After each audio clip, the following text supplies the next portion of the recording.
Bon, jeudi les pirates, lendemain de sortie de formation et veille de live, 19 h demain vendredi, on va comprendre comment fonctionne la peur, pourquoi vous avez peur. Cette semaine, c'est la formation que vous trouvez en descriptif de cette vidéo. Ah, c'est sûr que quand votre conjoint a lâché la bombe, je t'aime plus, je sais plus si je veux être avec toi, etc., eh bien, on a peur de ce domaine-là. Évidemment, la peur va entraîner des mécanismes physiologiques à toutes les échelles. C'est pour ça que vous êtes si mal et que vous devez combattre cette peur, parce que tant que vous aurez peur, vous ne pourrez pas récupérer votre conjoint, car par les neurones miroirs, vous allez transmettre la peur et votre conjoint aura peur de se rapprocher de vous. Donc à toutes les échelles, psychologiques, cellulaires et même moléculaires, aujourd'hui en neurosciences, on sait qu'au niveau de la molécule, eh bien, la peur, c'est tout à fait, comment dire, abîme le corps et c'est pour ça que votre conjoint d'ailleurs termine par une phase d'épuisement puisque votre conjoint a peur de se tromper, a peur de faire des bêtises. Pour les pirates qui me disent qu'ils sont tombés sur le journal intime de leur conjoint en crise, c'est j'ai peur de faire une bêtise, je ne sais pas ce que je dois faire. Un jour, il me dégoûte, elle me dégoûte. Le lendemain, c'est il est trop gentil avec moi, elle est trop gentille avec moi, donc on ne sait plus où on en est, et c'est pour ça que la peur, qui est une émotion vitale, finalement, va abîmer le corps de votre conjoint et le vôtre, au niveau cellulaire et même moléculaire. La Fontaine, que j'aime beaucoup, pose les principales caractéristiques de la peur. Il a écrit c'était le lièvre et les grenouilles, la grenouille des grenouilles, je crois. Il pose les principes de la peur en disant que c'est une émotion de base définie comme une réponse physiologique à un stimulus, une réaction à une situation que l'on considère dangereuse pour l'organisme. Du point de vue de l'évolution humaine, d'ailleurs, c'est un comportement qui a été développé pour la survie. Donc, comme vous êtes en mode survie, vous avez peur, sauf que quand vous avez peur, vous êtes fusé, vous ne faites rien de spécial pour récupérer votre conjoint, et donc le temps passe et on ne récupère pas son conjoint. Donc, c'est un comportement, la peur, qui est adapté, évidemment, mais qui n'est pas adapté pour récupérer son conjoint, qui est adapté pour se défendre contre si on m'agresse dans la rue, par exemple. C'est la survie, donc là, la peur sert à quelque chose. Si je vais sur un terrain de rugby avec des grands costauds, je peux avoir peur, évidemment, parce qu'ils peuvent porter atteinte à mon intégrité physique. Donc la peur se manifeste, évidemment, chez vous, quand vous avez eu la bombe. Elle se manifeste à plusieurs niveaux. Physiologique, vous me dites, quand vous voyez votre conjoint, parfois, vous avez une accélération du rythme cardiaque, vous avez de la sudation. Donc, vous voyez que des fois, la peur et le désir sont un peu la même chose. Oh là là, cette fille que j'aime ou ce garçon que j'aime qui s'approche, j'ai mon cœur qui bat très fort. Eh bien, c'est pour ça qu'il y a certaines personnes qui tombent amoureuses de personnes qui leur font peur, qui sont violents avec eux, qu'on appelle ça, qui font un enlèvement, qui prennent un otage, un syndrome de Stockholm. C'est que le cerveau, la partie préfrontale qui est mal connectée, enregistre une accélération du rythme cardiaque liée à la peur, à de l'amour. C'est pour ça qu'il y a des personnes qui préfèrent avoir peur qu'aucune émotion. Donc effectivement, la peur qui se traduit sur un niveau physiologique va finalement maintenant avoir aussi un problème comportemental avec la fuite, le combat ou surtout pour vous, l'immobilisation. Alors souvent vous avez le combat, c'est-à-dire que vous êtes très en colère contre votre conjoint, vous pouvez faire l'interdit de le mettre dehors, mais vous pouvez faire aussi des interdits de fuite, de ne pas vouloir communiquer, de ne pas savoir communiquer et d'être fusé, donc de rien faire. Et on a quelque chose qui est supérieur aux animaux, c'est que nous avons un déclaratif, un subjectif, un vécu émotionnel qui peut être verbalisé chez les êtres humains. Donc finalement, cette émotion, qui est la peur, que vous allez apprendre à maîtriser, encadrer dans la formation de la semaine que vous retrouvez en descriptif de cette vidéo, est évidemment nécessaire à votre survie, mes pirates. Évidemment, quand vous avez pris la bombe, cette peur peut devenir pathologique et c'est pour ça que l'on va apprendre dans la formation à ce qu'on sorte de cette pathologie. Et si la peur devient inadaptée au contexte, c'est-à-dire que pour qu'on récupère mon conjoint, le contexte de mon conjoint en crise, je dois me rapprocher, Si elle est excessive dans son déclenchement, son intensité ou sa durée, on va basculer vers ce que j'appelle l'anxiété. On en a parlé déjà dans la vidéo d'hier. Et quand on est anxieux, au bout d'un moment, on dérégule son corps. Et c'est ce qui arrive d'ailleurs à votre conjoint, qui, à force d'avoir peur de faire une bêtise, va tomber dans l'anxiété, puis faire n'importe quoi et finalement finir par s'épuiser. Donc finalement, vous êtes anxieux, et c'est tout à fait normal, parce que vous avez une peur sans objet. Et alors, quand je dis sans objet, oui, vous pouvez avoir peur de perdre votre conjoint et que vos enfants, vous ne voyez plus vos enfants régulièrement, mais cette peur est sans danger au point de vue physique, physiologique. Donc, comme vous avez peur et que vous êtes fusé, cette peur va s'installer durablement dans votre corps et peut-être que comme votre conjoint, vous allez vous enfermer dans la dépression. Si en plus, on vous conseille de faire un silence radio, de ne pas avoir de contact avec votre conjoint, donc de renforcer votre peur, c'est-à-dire d'être dans une sorte de freeze, d'éloignement, de fuite, eh bien, vous allez, grâce ou à cause du silence radio par exemple, vous enfoncez petit à petit dans une forme de dépression. Donc d'autres pathologies de la peur, évidemment, j'en parlerai dans la formation, j'en parle dans la formation, mais très peu. Elles vont exister comme, on va dire, les phobies. J'ai peur d'une araignée, etc.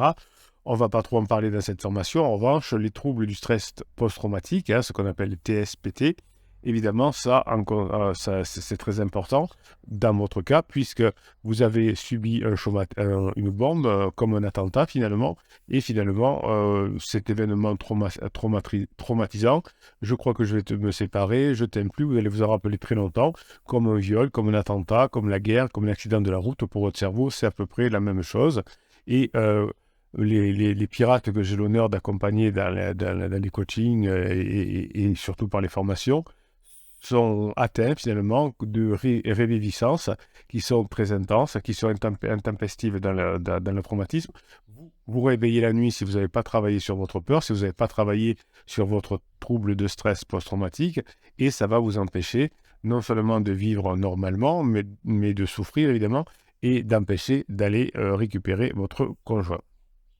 On sait aujourd'hui qu'il existe une continuité entre la peur normale, je me fais agresser dans la rue, j'ai peur, et des pathologies qui vont être là en permanence, c'est-à-dire quand la peur est là trop souvent, ça va entraîner ces pathologies et qu'on étudie évidemment par les neurosciences. Et vous savez que les neurosciences, on utilise beaucoup l'IRMF, c'est-à-dire l'imagerie cérébrale.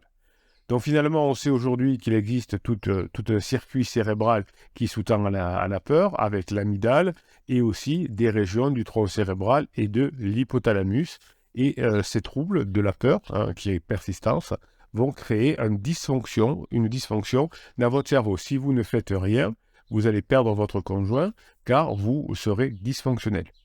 Donc on a tout un tas de traitements dont je vous parle, du traitement non médicamenteux évidemment, parce que je ne suis pas psychiatre.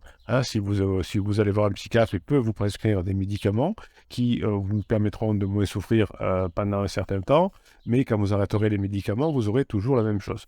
Donc si vous pratiquez au contraire le MDR, c'est les initiales anglaises pour ACE, Movement Desensitization and Reprocessing, c'est aujourd'hui recommandé en France par la Haute Autorité de la Santé.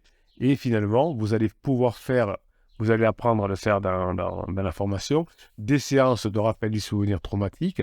Vous allez les faire tout seul. Alors, vous pouvez payer un psy à chaque séance, mais ce sera de l'argent perdu, puisque là, vous allez apprendre à le faire tout seul par des stimulations auditives, visuelles ou tactiles bilatérales alternées. Aujourd'hui, le CNRS utilise aussi ces traitements-là pour faire des analyses de neurosciences et nous font comprendre aujourd'hui que c'est un processus qui fonctionne. La difficulté quand vous allez chez un psy, c'est que vous allez faire une séance mardi à 17h, mais peut-être que mardi à 17h, vous serez détendu et vous n'auriez pas besoin de ça. En revanche, jeudi, vous avez un coup de stress et vous auriez eu besoin d'avoir cet outil-là, mais vous devez attendre le prochain rendez-vous chez votre psy. Donc ce que vous allez me faire, vous, c'est au contraire travailler chaque jour sur votre peur. Dès que vous sentez que vous avez une petite peur, eh bien, vous allez travailler sur cette peur et la rendre de plus en plus inopérante et vous allez petit à petit, grâce à l'EMDR et d'autres schémas que je vous indique dans la formation, vous allez pouvoir finalement décrypter tout ce qui vous arrive et finalement, vous allez vous sentir mieux. Quand vous vivez un événement douloureux, la bombe qui a été lâchée, la souffrance des enfants, la jalousie de voir votre conjoint avoir un pansement, vous avez une suractivation de l'amygdale et dans ce cas du stress post-traumatique, la peur ne s'éteint plus. Votre cortex préfrontal ne peut plus jouer le rôle de régulateur auprès de l'amygdale et là, ça fait très mal. Donc, vous allez voir que au fur et à mesure que vous allez faire cette formation, mettre en application cette formation, eh bien, vous aurez une réaugmentation progressive de la densité de matière grise au niveau de l'hippocampe, puisque au fur et à mesure que vous avez peur, si vous n'avez rien fait les premières semaines après le choc traumatique, je t'aime plus, je veux te quitter, eh bien, vous aurez eu une diminution progressive de cette densité de matière grise autour de l'hippocampe, dans l'hippocampe. Et vous savez que l'hippocampe, c'est le siège de la mémoire contextuelle et du cortex préfrontal. Hein, donc, c'est cette mémoire contextuelle qui fait que vous allez souffrir. D'ailleurs, votre conjoint étant tellement abîmé aussi par sa crise existentielle, par ses peurs, etc., aura aussi une mémoire qui est très contextuelle, la mémoire contextuelle, pardon, et d'apprentissage, c'est-à-dire une mémoire immédiate qui est très endommagée. C'est pour ça que votre conjoint ne se souvient que de certaines choses.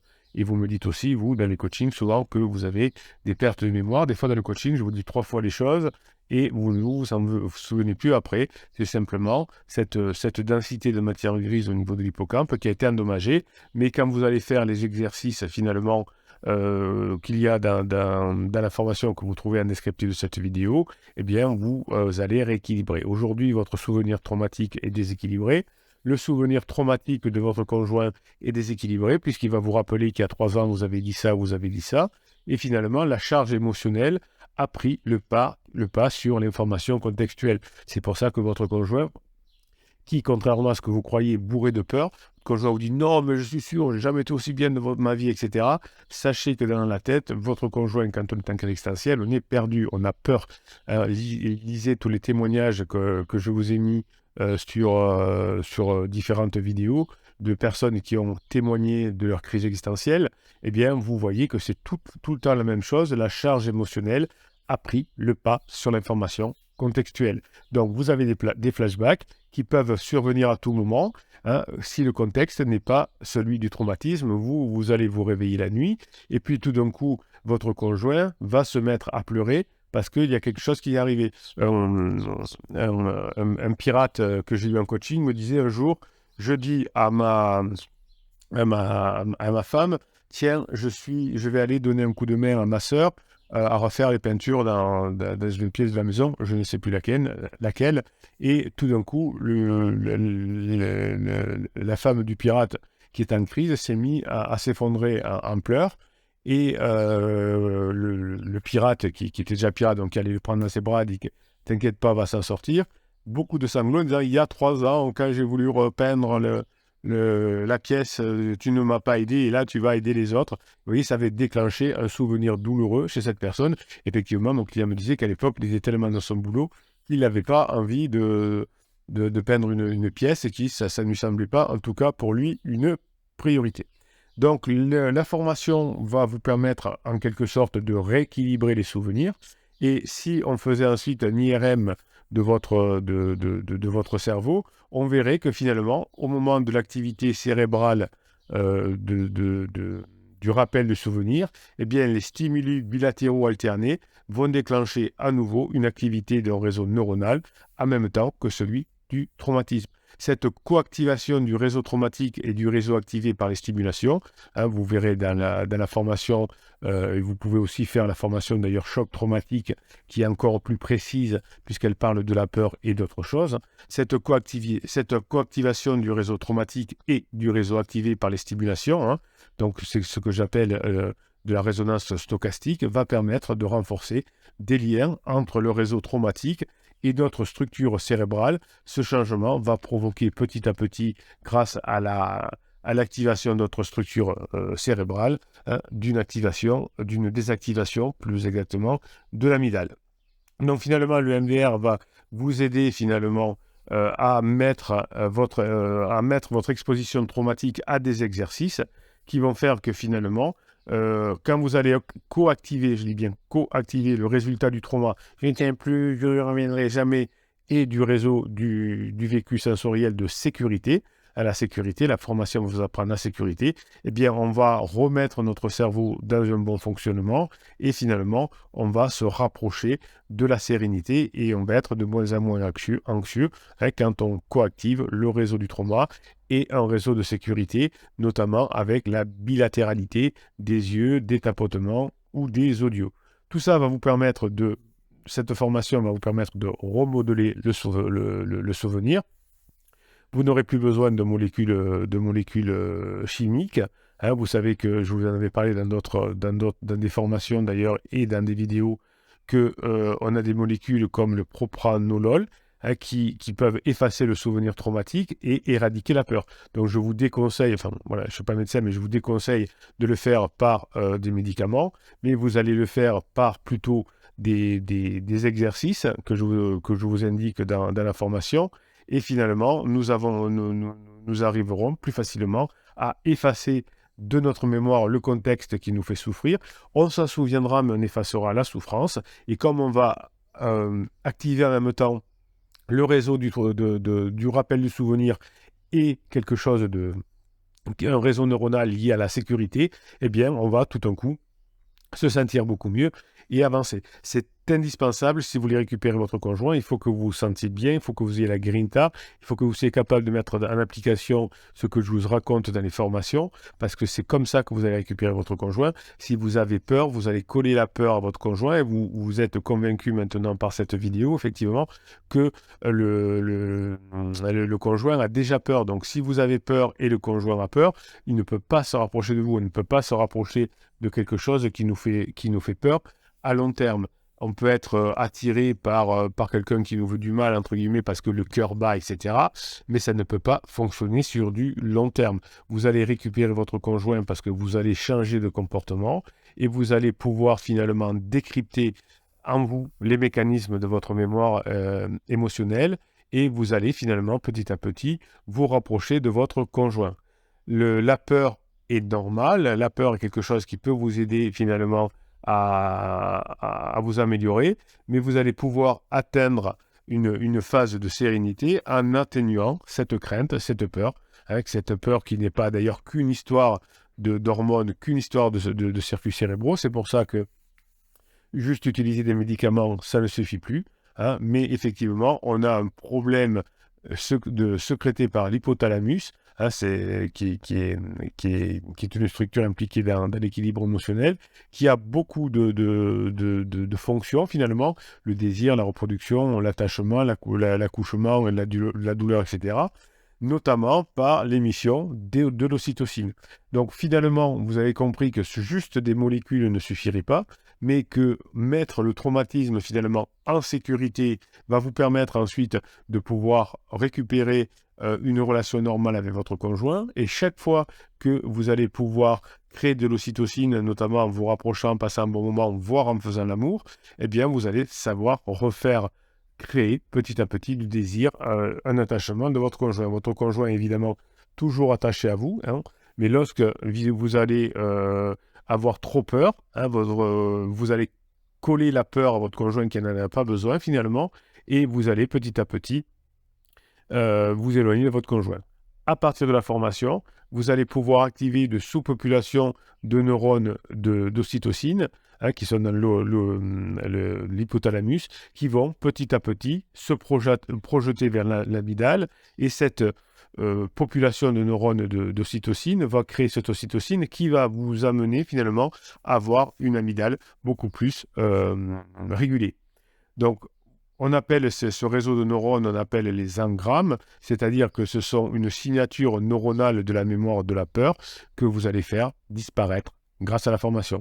Votre conjoint finira épuisé car lui, il n'aura pas travaillé sur la mémoire de la peur et comme il a peur de se tromper, de se perdre, etc., il finira épuisé. Au moment de son épuisement, vous aurez travaillé, vous aurez mis en place tout ce que vous apprenez dans les formations et vous pourrez aider votre conjoint à vous rejoindre dans la phase 4 du couple. Et ça, c'est bon. Mes pirates adorés, je vous souhaite le jeudi que vous méritez. On se retrouve demain pour la formation, mais aussi demain soir à 19h dans le live. N'ayez pas peur, n'ayez pas peur. Je ne vous oublierai pas. C'est nul, ça c'est nul, Bruno, se calme. Passez le jeudi que vous méritez.